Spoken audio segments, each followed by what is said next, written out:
ಅಕ್ಕರಾಯನ ದ್ವಾರ ಬಾಗಿಲಿಗೆ ಬಂದ್ವಿ. ಅಂದರೆ ಕುಮ್ಮಟದುರ್ಗಕ್ಕೆ ಪೂರ್ವ ದಿಕ್ಕಿನ ಬಾಗಿಲು ಅಂತಲೇ ಹೇಳ್ಬೋದು. ಇದನ್ನು ರಾಜ ಪರಿವಾರದವರು ಹಾಗೆ ಕುಮ್ಮಟದುರ್ಗದ ಉಳಿದಂತೆ ಎಲ್ಲರೂ ಕೂಡ ಈ ಮುಖವಾಗಿಯೇ ಅವರು ತಮ್ಮ ಓಡಾಟಗಳನ್ನು ಮಾಡ್ತಾಯಿದ್ರು. ಮುತ್ತಿನಗಿರಿ ಮೇಡಮ್. ಇದೇ ಮುತ್ತಿನಗಿರಿ. ಇದೇ ಮುತ್ತಿನಗಿರಿ ಎಲ್ಲ ತಯಾರು ಮಾಡ್ತಾ ಇದ್ದಿದ್ದು. ಹ್ಞೂ ಮೇಡಮ್, ಇದೆಲ್ಲ ಮುತ್ತಿನಗಿರಿ. ತಂಗಿ ರಾಮೇಶ್ವರ ದೇವಸ್ಥಾನ ಅಂತ ಹೇಳೋದು. ಅಂದರೆ ಅದು ನಾವು ಮುಕುಂಪಿ ಭಾಗದಿಂದ ಬಂದಾಗ ಕಾಣ್ತೇವೆ ಮೇಡಮ್. ಇಂಥ ಬಿರು ಬೇಸಿಗೆಯಲ್ಲೂ ಕೂಡ ನೀರು ಉಳ್ಕೊಂಡಿದೆ ಏನಂದರೆ ಇಲ್ಲಿ ನೀರಿನ ಸೆಲೆ ಅತ್ಯಂತ ಉತ್ಕೃಷ್ಟವಾಗಿದೆ ಅಂತ ನಾವು ಹೇಳ್ಬೋದು. ಬೇಟೆ ಆಡ್ತಕ್ಕಂಥ ವೀರರು ಮತ್ತು ಮಾಂಸಗಳನ್ನು ತಿಂತಕ್ಕಂಥ ವೀರರು ನಮ್ಮ ಕುಮ್ಮಟದುರ್ಗದ ಅರಸರಾಗಿದ್ದರು. ಜೈನ ತೀರ್ಥಂಕರ ಮೂರ್ತಿ ಮತ್ತು ನಮಗೆ ಪ್ರಸ್ತುತವಾಗಿ ಕೂಡ ಜೈನರು ಕಾಣ್ತಾ ಇದ್ದಾರೆ. ವೆಲ್ಕಮ್ ಟು ಗಂಡುಗಲಿ ಕುಮಾರರಾಮನ ಇತಿಹಾಸಕ್ಕೆ ಸ್ವಾಗತ ಸುಸ್ವಾಗತ.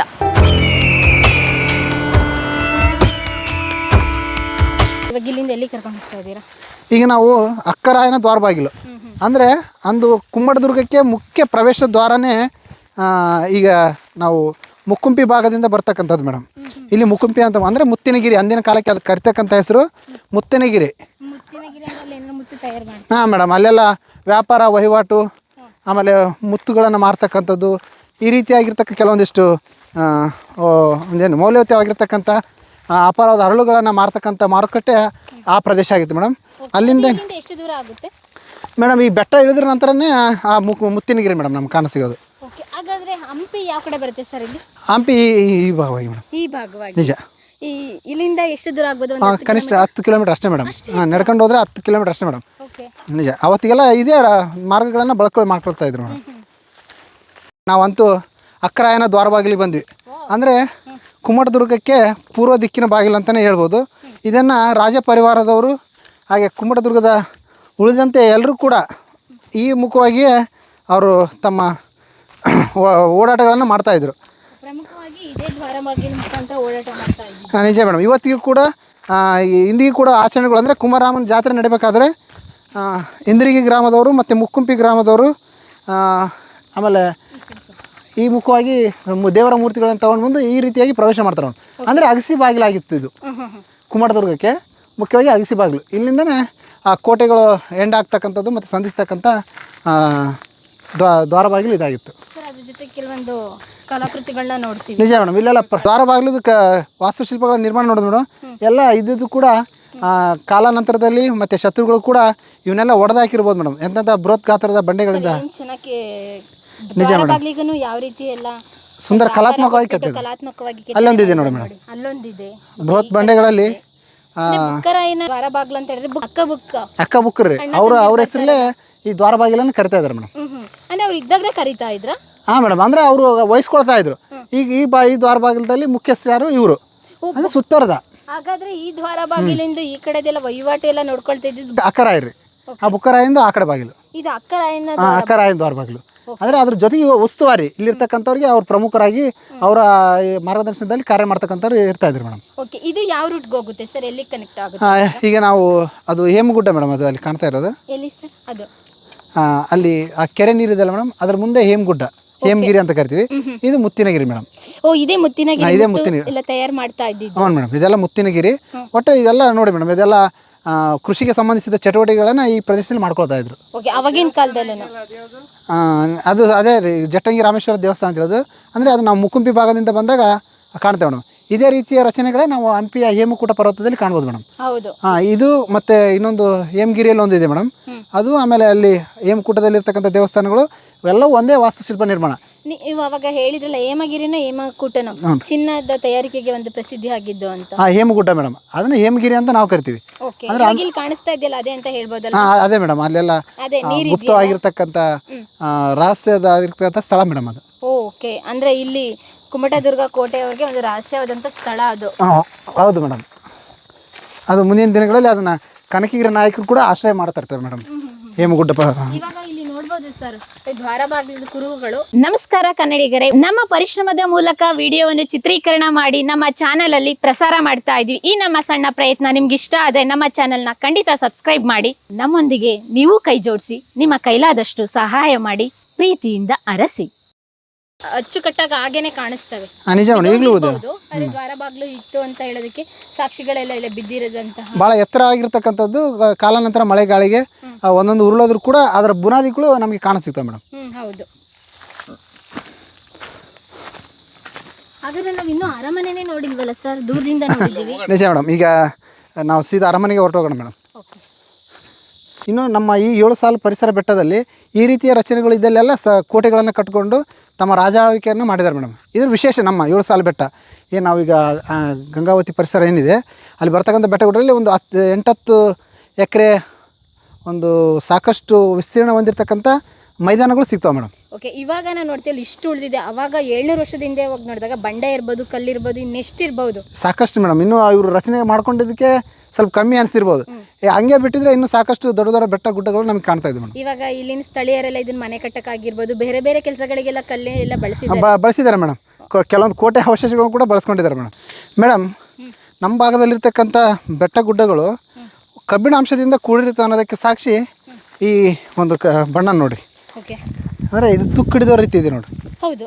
ಹಾಂ, ಹೌದಿಲ್ಲ? ಹೌದು ಹೌದು. ಅಂದರೆ ಕಬ್ಬಿಣಾಂಶ ಈ ಬೆಟ್ಟ ಗುಡ್ಡಗಳಿಗೆ ಇತ್ತು ಅಂತ ಅನ್ನೋದಕ್ಕೆ ಸಾಕ್ಷಿ ಮೇಡಮ್ ಇದು. ಹಾಗಾದ್ರೆ ಈ ಬೆಟ್ಟ ಫುಲ್ ಕಬ್ಬಿಣದ ಕಲ್ಲುಗಳು, ಕಲ್ಲಲ್ಲ ಅದು. ಹಾಂ, ನಿಜ ಮೇಡಮ್. ಕಬ್ಬಿಣದ ಕಲ್ಲುಗಳಿಂದ ನಿರ್ಮಾಣವಾಗಿದೆ. ಅಂದರೆ ಅಷ್ಟು ಬಲಿಷ್ಠವಾಗಿರ್ತಕ್ಕಂಥ ಕೋಟೆಗಳು, ಅಂದರೆ ತುಪಾಕಿಗಳಿಂದ ಹೊಡೆದ್ರು ಕೂಡ ಏನು ಆಗಂಗಿಲ್ಲ ಮೇಡಮ್. ಅಷ್ಟು ಅಂತ ಬಲಿಷ್ಠವಾದ ಬಂಡೆಗಳು. ಹಾಗಾದ್ರೆ ಸಾಮಾನ್ಯವಾಗಿ ಬಂಡೆನೂ ಉರುಳ್ಸಕ್ ಆಗ್ತಾ ಇರ್ಲಿಲ್ಲ, ಹೊಡೆದಾಕದಾಗ್ಲಿ, ಕೋಟೆನ ಹೊಡೆದಾಕ್ ಬರ್ಬೇಕು ಅನ್ನೋದು ಅಷ್ಟು ಸುಲಭವಾಗಿದೆ, ಸಾಮಾನ್ಯ ಮಾತೆ. ಯಾವುದೇ ಪಿರಂಗಿ ಯಾವುದೇ ಬಲಿಷ್ಠವಾಗಿದ್ರು ಕೂಡ ಈ ಕಲ್ಲುಗಳನ್ನು ಅಳಗಾಡಿಸ್ಲಿಕ್ಕೆ ಸಾಧ್ಯನೇ ಇಲ್ಲ ಮೇಡಮ್. ನೋಡ್ಬೋದು, ಅದಕ್ಕೆ ಇವಾಗ್ಲೂ ಕೂಡ ತುಕ್ಕಿಡ್ದಂಗೆ ಆಗ್ಬಿಟ್ಟು. ನಿಜ ಮೇಡಮ್. ಮಳೆ ಗಾಳಿ ನೀರೆಲ್ಲ ಬಿದ್ದಿರುತ್ತಲ್ಲ. ನಿಜ ಮೇಡಮ್. ಆಮೇಲೆ ನಂತರ ಇದೇ ಒಂದು ಕಬ್ಬಿಣದ ಅಂಶಗಳಿಂದನೇ ಅಂದಿನ ಆದಿಮಾನವ ಗುಹೆಗಳಲ್ಲಿ ಶಿಲಾರಚನೆಗಳನ್ನು ಪೇಂಟಿಂಗ್ಸ್ ಮಾಡ್ತಿದ್ದಲ್ಲ, ಇದರದ ಒಂದು ಕಬ್ಬಿಣಾಂಶ ಕೂಡ ಬಳಸ್ಕೊಳ್ತಾ ಇದ್ದ. ಹಂಗಾಗಿಬಿಟ್ಟು 3000 ವರ್ಷ 4000 ವರ್ಷ ಆದರೂ ಕೂಡ ನಮ್ಮ ಭಾಗದಲ್ಲಿ ಆ ಚಿತ್ರಗಳು ಇನ್ನೂ ನೋಡೋಕೆ ಸಿಗ್ತಾವೆ ಮೇಡಮ್. ಈ ಅರಮನೆಯಲ್ಲಿ ಏನಾದರೂ ಇರ್ಬೋದು ಸರ್? ಇಲ್ಲಿ ಒಂದಿಷ್ಟು ಕೆಲವೊಂದು ಗುಹೆಗಳಲ್ಲಿ ಕಂಡು ಬಂದಿದ್ದಾವೆ ಮೇಡಮ್. ನಿಜ ಮೇಡಮ್. ಯಾಕಂದರೆ ಆದಿಮಾನವನ ಪೂರ್ವ ವಾಸವಾಗಿರ್ತಕ್ಕಂಥ ಸ್ಥಳದಲ್ಲಿ ನಂತರದಲ್ಲಿ ನಮ್ಮ ಕುಮ್ಮಟದುರ್ಗದ ಅರಸರು ಅವುಗಳನ್ನೇ ಆಶ್ರಯ ಮಾಡಿಕೊಂಡ್ರು. ನಂತರ ವಿಜಯನಗರದ ಅರಸರು ಅವುಗಳನ್ನು ಡೆವಲಪ್ ಮಾಡ್ಕೊಂಡ್ರು ಅನ್ನೋದಕ್ಕೆ ನಮ್ಮ ಈ ಪರಿಸರದಲ್ಲಿ ಸಿಗ್ತಕ್ಕಂಥ ಇಂದಿನವರೆಗಿರ್ತಕ್ಕಂಥ ಶಿಲಾ ರಚನೆಗಳು ಮತ್ತು ಶಿಲಾ ಚಿತ್ರಗಳು ನಮಗೆ ಸಾಕ್ಷಿಯಾಗಿ ನಿಲ್ತಾವೆ ಮೇಡಮ್. ನೋಡಿ ಮೇಡಮ್, ಅದೇ ಅರಮನೆ ಆ ಭಾಗದ್ದು. ಇದು ಒಂದು ಜೈನರ ದೇವಸ್ಥಾನ ಇದು. ಈಗ ನಾವು ಗುಪ್ತ ಮಾರ್ಗಕ್ಕೆ ಹೋಗೋಣ. ಹಾಂ, ನಿಜ ಮೇಡಮ್.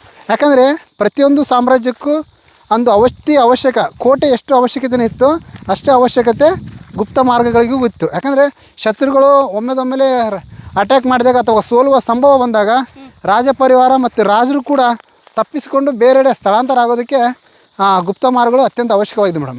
ಸ್ನೇಹಿತರೆ, ನಿನ್ನೆ ನಾವು ಜಲಸುರಂಗ ಮಾರ್ಗ ನೋಡಿದ್ವಿ, ಜಲಗುಪ್ತ ಮಾರ್ಗ. ಇವಾಗ ಮತ್ತೆ ಬೇರೆ ಒಂದು ಗುಪ್ತ ಮಾರ್ಗನ ತೋರಿಸೋದಕ್ಕೆ ಕರ್ಕೊಂಡು ಹೋಗ್ತಾ ಇದ್ದಾರೆ, ಬನ್ನಿ. ಇದು ಸಂಪೂರ್ಣವಾಗಿ ಮಳೆ ಆಶ್ರಿತ ಪ್ರದೇಶ ಆಗಿರೋದ್ರಿಂದ ನೀರು ಒಟ್ಟಾರೆಯಾಗಿ ಮಳೆಯ ನೀರನ್ನು ಹೇಗಾದರೂ ಮಾಡಿ ಹಿಡಿದಿಟ್ಟುಕೊಳ್ತಕ್ಕಂಥ ಅವಶ್ಯಕತೆ ಆವತ್ತಿಗಿತ್ತು. ಅಂದರೆ ಬಹುಪಯೋಗಿಯಾಗಿ ಜನರಿಗೆ ಆಯಿತು, ರಾಜ ಪರಿವಾರದವ್ರಿಗೆ ಆಯಿತು, ಎಲ್ರಿಗೂ ಬೇಕಾಗಿತ್ತು. ನೀರು ಅತ್ಯಂತ ಅವಶ್ಯಕತೆ ಆಗಿತ್ತು. ಕೆಳಗಡೆ ಇದ್ದರೆ ಬಾವಿಯನ್ನು ತೋಡ್ಬೋದು, ಒಕ್ರಾಣಿಯನ್ನು ನಿರ್ಮಾಣ ಮಾಡಿಕೊಂಡು ನಾವು ನೀರನ್ನು ಬರ್ಸ್ಕೋಬೋದು. ಬೆಟ್ಟದ ಮೇಲೆ ಅದೇ ಸಾಧ್ಯ. ಹಾಂ, ಹಂಗಾಗಿಬಿಟ್ಟೆ ಎಲ್ಲೆಲ್ಲಿ ನೀರು ಸಂಗ್ರಹ ಆಗ್ತಕ್ಕಂಥ ಸ್ಥಳಗಳಿದ್ದಾವೆ ಅಲ್ಲೆಲ್ಲ ಒಡ್ಡುಗಳನ್ನು ಹಾಕ್ಕೊಂಡ್ಬಿಟ್ಟು ನೀರನ್ನು ಸಂಗ್ರಹ ಮಾಡ್ಕೊಂಡಿದ್ದಾರೆ. ಅದೇ ರೀತಿಯಾಗಿ ಇದು ಕೂಡ ಒಂದು ನೀರಿನ ಹೊಂಡ ನೋಡ್ಬೋದು ಮೇಡಮ್. ಹಾಂ, ನಿಜ ಮೇಡಮ್. ಹಾಂ, ಹೌದು ಮೇಡಮ್. ನಾವು ಅಲ್ಲಲ್ಲಿ ಒರಳುಗಳನ್ನು ನೋಡ್ಬೋದು. ಅಂದರೆ ಇಲ್ಲಿರ್ತಕ್ಕಂಥ ಜನರೇ ಬಳಕೆಗೆ ಯೋಗ್ಯವಾಗಿ ಅವುಗಳನ್ನು ನಿರ್ಮಾಣ ಮಾಡ್ಕೊಂಡಿದ್ದಾರೆ ಮೇಡಮ್. ಹಾಂ, ತುಂಬ ದೊಡ್ಡದಿದೆ ನೋಡಮ್. ಅಲ್ಲೆಲ್ಲ ಒಡ್ಡು ಹಾಕೊಂಡಿದ್ದಾರೆ ನೋಡಮ್, ಎಷ್ಟು ಎತ್ತರವಾಗಿ. ಅಂದರೆ ಸಾಕಷ್ಟು ಜಲರಾಶಿ ಉಳಿದುಕೊಳ್ಳಿ ಅನ್ನೋದಕ್ಕೆ ಈ ರೀತಿಯಾಗಿ ನಿರ್ಮಾಣ ಮಾಡ್ಕೊಂಡಿದ್ದಾರೆ. ಇಂಥ ಬಿರು ಬೇಸಿಗೆಯಲ್ಲೂ ಕೂಡ ನೀರು ಉಳ್ಕೊಂಡಿದೆ ಅನ್ನೋದ್ರೆ ಇಲ್ಲಿ ನೀರಿನ ಸೆಲೆ ಅತ್ಯಂತ ಉತ್ಕೃಷ್ಟವಾಗಿದೆ ಅಂತ ನಾವು ಹೇಳ್ಬೋದು. ಹಾಗೆ ಇದಕ್ಕೂ ಮೊದಲು ಕುಮ್ಮಟದುರ್ಗದಲ್ಲಿ ಜೈನರು ವಾಸವಾಗಿದ್ದರು ಅಂತಂದ್ಬಿಟ್ಟು ನಮಗೆ ಕಂಡು ಬರುತ್ತೆ. ಅಂದರೆ ಜೈನರು ಇಲ್ಲಿ ಹಾಕಿದ್ರು ಅಂದರೆ ಇದು ಒಂಥ ಪ್ರಶಸ್ತವಾದಂಥ ಸ್ಥಳ. ಅವರಿಗೆ ಯಾವುದೇ ಡಿಸ್ಟರ್ಬೆನ್ಸ್ ಇಲ್ಲದೆ ಪ್ರಶಾಂತವಾಗಿರ್ತಕ್ಕಂಥ ಮತ್ತು ಅವರಿಗೆ ಸಲ್ಲೇಖನ ವ್ರತಗಳನ್ನು ಕೈಗೊಳ್ಳೋದಕ್ಕೆ ಅನುಕೂಲವಾಗಿರ್ತಕ್ಕಂಥ ಸ್ಥಳ ನಮ್ಮ ಕುಮ್ಮಟದುರ್ಗ ಆಗಿತ್ತು. ಆ ಕುಮ್ಮಟದುರ್ಗದ ಅದರ ಒಂದು ಗುರುತಾಗಿಯೇ ಈ ದೇವಸ್ಥಾನಗಳನ್ನು ನೋಡ್ಬೋದು. ಇಲ್ಲಿ ಜೈನ ತೀರ್ಥಂಕರ ಮೂರ್ತಿಗಳು ಕೂಡ ಇದ್ದಾವೆ. ಇಲ್ಲಿಯ ಒಂದು ಜೈನ ತೀರ್ಥಂಕರ ಮೂರ್ತಿ ಇಂಗ್ಲೆಂಡ್ನ ಆಲ್ಬರ್ಟ್ ಮ್ಯೂಸಿಯಂನಲ್ಲಿದೆ. ಬ್ರಿಟಿಷರು ಮತ್ತು ಅದು ಅಂದರೆ ಚೋರ್ ಬಜಾರ್ ಅಂತ ನಾವು ಕರಿತಾ ಇದ್ದೀವಿ ಆ ಮ್ಯೂಸಿಯಂನ. ಯಾಕಂದರೆ ಭಾರತದಲ್ಲಿರ್ತಕ್ಕಂಥ ಬಹು ಮುಖ್ಯವಾಗಿರ್ತಕ್ಕಂಥ ಏನು ವಸ್ತುಗಳಿದ್ದಾವೆ ಅವನ್ನೆಲ್ಲ ತೊಗೊಂಡು ಬ್ರಿಟಿಷರು ತಮ್ಮಲ್ಲಿ ಇಟ್ಕೊಂಡಿದ್ದಾರೆ. ಅಂದರೆ ಇಲ್ಲಿ ಕಳು ಮಾಡ್ಕೊಂಡು ಹೋಗಿದ್ದೆ ಅದನ್ನು ಅವ್ರು ಮ್ಯೂಸಿಯಂ ಮಾಡ್ಕೊಂಡಿದ್ದಾರೆ. ಹಂಗಾಗಿಬಿಟ್ಟು ನಾವು ಅದನ್ನು ಚೋರ್ ಬಜಾರ್ ಅಂತ ಕರಿತಾ ಇದ್ದೀವಿ. ಜೈನ ಬಸದಿ ಮೇಡಮ್. ಯಾವಾಗ ನಿರ್ಮಾಣ ಆಗಿತ್ತು? ಇದು 1300ಕ್ಕಿಂತ ಮುಂಚೆ ಮೇಡಮ್. ಅಂದರೆ 1200 ಒಂದು 13ನೇ ಶತಮಾನದ ಪ್ರಥಮ ಭಾಗದಲ್ಲಿ. ಅಂದ್ರೆ ಇವರು ಸಾಮ್ರಾಜ್ಯ ಸ್ಥಾಪನೆಗಿಂತ ಮುಂಚೆ ಅವ್ರು ಇಲ್ಲಿ ಇದ್ರು ಅಂತಂದು. ಓಕೆ, ಅವಾಗ್ಲಿಂದ ಇದನ್ನ ಕುಮಟದುರ್ಗದಲ್ಲಿ ಕುಮಾರರಾಮರಾಗಿರ್ಬೋದು, ಅವ್ರ ತಂದೆ ಆಗಿರ್ಬೋದು, ಅವ್ರ ಮುತ್ತಾತ ಆಗಿನ ಉಳಿಸ್ಕೊ ಬಂದಿದ್ರು. 18ನೇ ಶತಮಾನದಲ್ಲಿ ಬ್ರಿಟಿಷರು ಯಾವಾಗ ಬಂದ್ರು ಅಲ್ಲಿವರೆಗೂ ಇತ್ತು ಆ ಮೂರ್ತಿ ಇತ್ತು ಮೇಡಮ್. ಅದು ಅತ್ಯಂತ ಸುಂದರವಾಗಿ ಮತ್ತು ಅದೊಂದು ಮಹತ್ವ ಆಗಿರೋದ್ರಿಂದ ಅದನ್ನು ಅವರು ಇಂಗ್ಲೆಂಡ್ನ ಆಲ್ಬರ್ಟ್ ಮ್ಯೂಸಿಯಂಗೆ ಸಾಗಿಸಿದ್ರು ಮೇಡಮ್. ಈಗ ಅದು ಆ ಯತಿಗಳಿಗೆ ಪೂಜೆ ಪುನಸ್ಕಾರಕ್ಕೆ ಈ ಹೊಂಡವನ್ನು ನಿರ್ಮಾಣ ಮಾಡ್ಕೊಂಡಿದ್ದಾರೆ ಮೇಡಮ್. ಹೌದು ಹೌದು. ನಾವು ಇಲ್ಲಿ ಜೈನರು ಇದ್ದರು. ಆಮೇಲೆ ಇಲ್ಲಿರ್ತಕ್ಕಂಥ ಜೈನರು ಕುಮ್ಮಟದುರ್ಗದ ಅರಸರು ಬಂದಮೇಲೆ ಯಾವ ಕಡೆ ಹೋದರು ಅಂತ ಒಂದು ಪ್ರಶ್ನೆ ನಮಗೆ ಉದ್ಭವಿಸುತ್ತೆ. ಅಂದರೆ ಬೇಟೆ ಆಡ್ತಕ್ಕಂಥ ವೀರರು ಮತ್ತು ಮಾಂಸಗಳನ್ನು ತಿಂತಕ್ಕಂಥ ವೀರರು ನಮ್ಮ ಕುಮ್ಮಟದುರ್ಗದ ಅರಸರಾಗಿದ್ದರು. ಅಂದರೆ ಕುಮ್ಮಟದುರ್ಗದಲ್ಲಿರ್ತಕ್ಕಂಥ ಎಲ್ಲ ಜನರು ಕೂಡ ಮಾಂಸಾಹಾರಿಗಳಾಗಿದ್ದರು. ಆದರೆ ಇಲ್ಲಿರ್ತಕ್ಕಂಥವ್ರಿಗೆ ಜೈನ ಯತಿಗಳು ಒಂದು ನಿಶಾಚಾರಿಗಳು, ಅಂದರೆ ಅಹಿಂಸಾವಾದಿಗಳಾಗಿದ್ದರು. ಅದೆಲ್ಲದನ್ನು ನೋಡಲಾರ್ದೆ ಅವರು ಇಲ್ಲಿರ್ತಕ್ಕಂಥ ಯತಿಗಳು ಕೊಪ್ಪಳದ ಕೋಟೆಗೆ ಹೋಗಿ ಅಲ್ಲೇ ಆಶ್ರಯ ಪಡಿತಾರೆ ಮೇಡಮ್. ಓಕೆ, ಇಲ್ಲಿ ಒಂದು ಪ್ರಸಂಗ ಏನು ನಡೆದಿದೆ, ಕುಮಾರರಾಮ ಈ ಪ್ರದೇಶಕ್ಕೆ ಬಂದಾಗ ಇಲ್ಲಿ ಇರ್ತಕ್ಕಂಥ ಯತಿಗಳು ಕುಮಾರರಾಮ ಒಬ್ಬ ರಾಜನ ಮಗ ಬಂದಿದ್ದಾನೆ ಅಂದ್ಬಿಟ್ಟು ಅವನಿಗೆ ಊಟ ಉಪಚಾರ ಮಾಡ್ತಾರೆ ಮೇಡಮ್. ಊಟ ಉಪಚಾರ ನಂತರ ಕುಮಾರರಾಮ ಹೋದ ನಂತರ ಇಲ್ಲಿ ಒಂದಿಷ್ಟು ಶುಚಿಗೊಳಿಸ್ತಾರೆ. ಇದು ಒಬ್ಬ ಮಾಂಸಾಹಾರಿ ಬಂದು ಇಲ್ಲಿ ಊಟ ಮಾಡಿದ ಅಂದ್ಬಿಟ್ಟು ಎಲ್ಲದನ್ನು ತೊಳೆದಾಗ ಅದು ಕುಮಾರರಾಮನ ಗಮನಕ್ಕೆ ಬರುತ್ತೆ. ಇದನ್ನು ಕೇಳ್ಕೊಂಡ್ರೆ ಕುಮಾರರಾಮ ನಾನು ರಾಜನಾಗಿದ್ರು ಕೂಡ ಈ ರೀತಿ ಮಾಡಿದ್ರೆ ಅವ್ರು ಅಂತ ಅಂದ್ಬಿಟ್ಟು ಅವರನ್ನು ಇಲ್ಲಿ ಒಂದಿಷ್ಟು ಸಾವಿರಾರು ಕುರಿಗಳನ್ನು ಕಡಿದ್ಬಿಟ್ಟು, ಅಂದರೆ ಅಲ್ಲಿ ಒಂದು ಅವರಿಗೆ ಒಂದು ಮುಜುಗರಕ್ಕೆ ಒಳಗಾವಂತೆ ಮಾಡಿ ಅವರು ಇಲ್ಲಿಂದ ಕೊಪ್ಪಳದ ಕೋಟೆಗೆ ಹೋಗಿ ಶಿಫ್ಟ್ ಆಗ್ತಾರೆ ಮೇಡಮ್. ಅಲ್ಲಿ ನೆಲೆಸ್ತಾರೆ ಮೇಡಮ್. ಅಲ್ಲಿ ಅದು ಕೂಡ ಅತಿ ದೊಡ್ಡ ಒಂದು ಪ್ರಾಮುಖ್ಯತೆಯಾಗಿ ಪಡಿತೆ ಮೇಡಮ್. ಅಲ್ಲಿ ಕಳಿಸಿದ್ರು ಕೂಡ ಇಲ್ಲಿ ಒಂದು ಮೂರ್ತಿ ಇತ್ತು ಅಂತ ಹೇಳಿದ್ರಲ್ಲ, ಅದನ್ನ ಕುಮಾರರಾಮ ಆಗ್ಲಿ ಯಾರು ಕೂಡ ಇಲ್ಲ ಮೇಡಮ್, ನಾಶ ಮಾಡಲಿಲ್ಲ ಮೇಡಮ್. ಇವತ್ತಿಗೂ ಕೂಡ ನಾವು ಸಾಕ್ಷಿಯಾಗಿ ದೇವಸ್ಥಾನ ನೋಡಿ ಮೇಡಮ್, ಎಷ್ಟು ಸುಂದರವಾಗಿ ಅಂದಿನಿಂದ ಇಂದಿನವರೆಗೂ ಕೂಡ ಅಚ್ಚುಕಟ್ಟಾಗಿ ಇನ್ನೂ ನಮಗೆ ನೋಡೋದಕ್ಕೆ ಕಾಣಸಿಗ್ತದೆ ಮೇಡಮ್. ಹಾಂ, ಈಗ ನಮಗೆ ಜೈನ ತೀರ್ಥಂಕರು ಇದ್ರು ಅನ್ನೋಕ್ಕೆ ಸಾಕ್ಷಿಯಾಗಿ ಆ ತಲೆಬಾಗಲನ್ನು ನೋಡಿದಾಗ ಈ ಜೈನರ ಯತಿಗಳ ಮೂರ್ತಿಗಳನ್ನು ನೋಡ್ಬೋದು ಪ್ರವೇಶ ದ್ವಾರದಲ್ಲಿ. ನಂತರದಲ್ಲಿ ಮೂರ್ತಿಗಳಿದೆ ಮೇಡಮ್. ಇಲ್ಲಿ ಈಗ ಒಂದು ಮಾತ್ರ ಉಳ್ಕೊಂಡಿದೆ, ಒಂದು ಇಂಗ್ಲೆಂಡ್ನಲ್ಲಿದೆ. ಯಾವುದು ಸರ್ ಉಳ್ಕೊಂಡಿರೋದು? ಬನ್ನಿ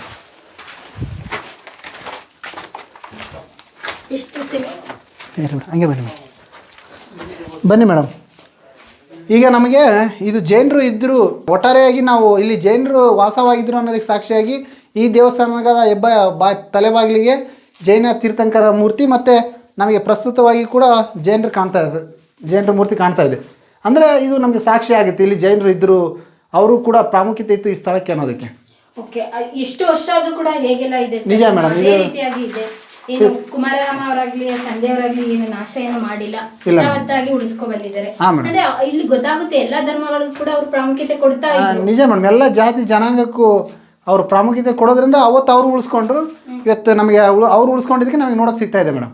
ಅವ್ರು ಮಾತ್ರ ಸ್ಥಳಾಂತರಗೊಂಡ್ರು ಹೊರತಾಗಿ ದೇವಸ್ಥಾನವನ್ನು ಏನು ಮಾಡಲಿಲ್ಲ ಇವರು. ಅದಾದ ನಂತರ ಇಲ್ಲಿ ಪಕ್ಕದಲ್ಲಿ ಇದ್ದಿದ್ದಂತ ತೀರ್ಥಂಕರ ಮೂರ್ತಿಯನ್ನು ಫಾರಿನ್ ಅಲ್ಲಿ ತಗೊಂಡೋಗಿ, ಹೌದು ಮೇಡಮ್, ಬ್ರಿಟಿಷರು ತಮ್ಮ ಆಲ್ಬರ್ಟ್ ಮ್ಯೂಸಿಯಂ ಅಂತ ಕರಿತಾ ಇದೀವಲ್ಲ ಅಲ್ಲಿಗೆ ತೆಗೆದುಕೊಂಡು ಹೋಗ್ತಾರೆ ಮೇಡಮ್. ಅತ್ಯಂತ ಸುಂದರವಾದಂಥ ಮೂರ್ತಿ ಅದು. ಅದರ ಫೋಟೋ ಕೂಡ ನಮಗೆ ಕೆಲವೊಂದರಲ್ಲಿ ಸಿಗ್ತದೆ ಮೇಡಮ್. ನಮ್ಮ ದೇಶದಲ್ಲಿರುವಂತಹ ಒಂದು ಪ್ರಖ್ಯಾತಿ ವಸ್ತುಗಳಾಗಿರ್ಬಹುದು, ಒಂದು ಪ್ರೀಶಿಯಸ್ ವಸ್ತು ಅಂತ ಏನಂತ ಹೇಳ್ತೀವಿ, ಅತ್ಯಮೂಲ್ಯವಾದ ವಸ್ತುಗಳನ್ನ ಬ್ರಿಟಿಷರು ಅವ್ರ ಕಣ್ಣಿಗೆ ಬಿದ್ದಿದೆ ಎಲ್ಲ ತಗೊಂಡೋದ್ರು. ನಿಜ ಮೇಡಮ್, ಅಲ್ಲಿ ತಗೊಂಡು ಹೋಗ್ಬಿಟ್ಟು ಅವ್ರು ಮ್ಯೂಸಿಯಂ ಅಂತ ಮಾಡ್ಕೊಂಡ್ರು. ಆದ್ರೆ ಅದು ಇಲ್ಲಿ ಭಾರತದಲ್ಲಿ ಕಳುವು ಮಾಡದಿರ್ತಕ್ಕಂಥ ವಸ್ತುಗಳ ಪ್ರದರ್ಶನ ಇಟ್ಕೊಡುತ್ತೆ. ಹೌದು, ಇಲ್ಲಿ 3 ದೇವಸ್ಥಾನಗಳು ಇದಾವೆ ಮೇಡಮ್. ಆಮೇಲೆ 3 ಮತ್ತು 3ಕ್ಕಿಂತ ಹೆಚ್ಚು ಮೇಡಮ್. ಈಗ ಇಲ್ಲಿ ಕೂಡ ಬಾಗಿಲಿದೆ, 1 2 3 4 5 ಅಂದರೆ ಪ್ರಮುಖ ದೇವಸ್ಥಾನಗಳು ಇವಾಗಿದ್ದು. ನಂತರ ಇವೆರಡು ಅಂದರೆ ಅವ್ರಿಗೆ ವಾಸಕ್ಕೆ ಏನಾದರೂ ಮಾಡ್ಕೊಂಡಿರ್ಬೋದು ಅವತ್ತಿನ ಯತಿಗಳು. ನಾವು ಈಗ ಇದು 3ನೇದು ಕೂಡ ನೋಡೋದಾದರೆ ಇಲ್ಲೂ ಕೂಡ ತೀರ್ಥಂಕರು ಧ್ಯಾನಮಗ್ನರಾಗಿದ್ದಾರೆ. ಇಲ್ಲಿ ಕೂಡ ಮೂರ್ತಿ ಕೂಡ ಅದು ಭಗ್ನಗೊಂಡು ಅದು ಎಲ್ಲಿದೆ ಅಂತ ಗೊತ್ತಿಲ್ಲ ಮೇಡಮ್. ಆದರೆ ಇಲ್ಲಿದು ಒಂದು ಮಾತ್ರ ಎತ್ಕೊಂಡಿದ್ದಾರೆ. ಎರಡು ಕಡೆ ಏನಾಗಿದೆ ಅಂತ ಹೇಳೋದು ಹಾಗಲ್ಲ ಮೇಡಮ್.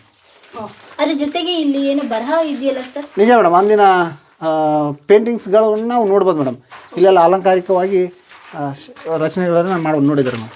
ಇನ್ನು ಬರಹಗಳಿದೆ, ಬಟ್ ಏನಂತ ಗೊತ್ತಾಗ್ತಾ ಇಲ್ಲ ಸರ್. ಇಲ್ಲಿ ನೀನು ಅಬ್ಸರ್ವ್ ಮಾಡಿ ಸರ್. ಇಲ್ಲಿ ಪ್ರಿಯ ವೀಕ್ಷಕರೇ, ನಮ್ಮ ಕರುನಾಡಿನ ಸಾಹಿತ್ಯ, ಸಂಸ್ಕೃತಿ, ವಿಶೇಷ ವ್ಯಕ್ತಿಗಳ ಸಂದರ್ಶನವನ್ನು ತಪ್ಪದೇ ವೀಕ್ಷಿಸಿ.